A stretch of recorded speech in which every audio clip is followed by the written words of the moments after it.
Now, 2 years ago, Jacqueline Ambrose was living the dream. She had moved back to Tampa for her law career and close to her parents as she started her own family.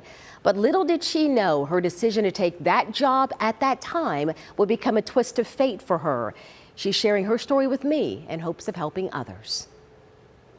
If we're lucky in life, we get to choose our calling. In Jacqueline Ambrose's case, her calling chose her. I think my whole career has really led this way, and I used to say, accidentally on purpose. Jacqueline is the Associate General Counsel at Florida Cancer Specialist. The fight against cancer is a heartbreaking family legacy for her. We were such a tight-knit, we were so that family you see in movies and everyone thinks doesn't exist. No, that was really us. We really were this core four unit. Their long, traumatic journey with cancer first began in 2003 when Jacqueline's mom, Rose Marie, was diagnosed with breast cancer. She was sunshine. She was lightning in a bottle, might be better put. I think people say that about their moms in general, but she was one of those special ones. After treatment, Rose Marie went into remission. 6 years later, the cancer returned. Once again, after treatment, she went into remission for a second time. The third time it came back was devastating on so many levels. Jacqueline's older sister, Erica, was also diagnosed with colorectal cancer.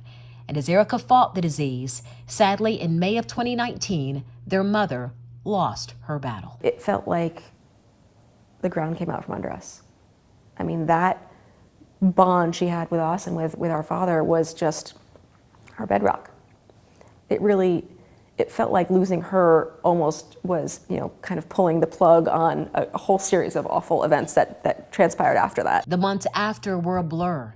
Jacqueline focused on her sister and her grief-stricken father, but then yet another incredibly cruel twist of fate. I remember sitting at dinner with him and him saying that, they'd found a mass and they weren't sure what it was. Tests later revealed Jacqueline's father, Mike, had pancreatic cancer. I was the strong one. I was the one saying, we're going to get through this, and we're going to, I couldn't lose it. I couldn't cry on his shoulder about him because I had to be the strong one. And I got in my car to drive back home, and I remember just screaming.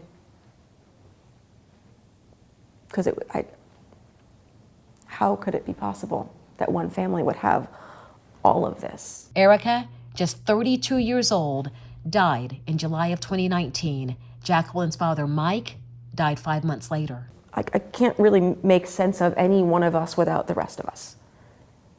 And so it's a little bit why me, but it's more why my family? Why did this happen to my family? And I don't have an answer for that. I will never have an answer for that.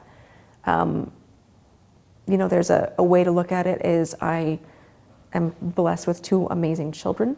And so while there is some guilt, I still get to be here, I still get to have these experiences, I also get to make sure they don't go through it.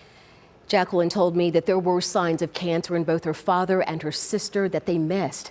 They wrote it off as grief and stress. Her father had extreme weight loss and couldn't eat. Her sister was also having digestive issues. Jacqueline's advice is don't ignore signs of trouble, see a doctor. And she says when patients come in for treatment at Florida Cancer Specialist and she tells them she understands what they're going through, she really means it. Greg, she says she is determined to make a difference and save as many lives as possible.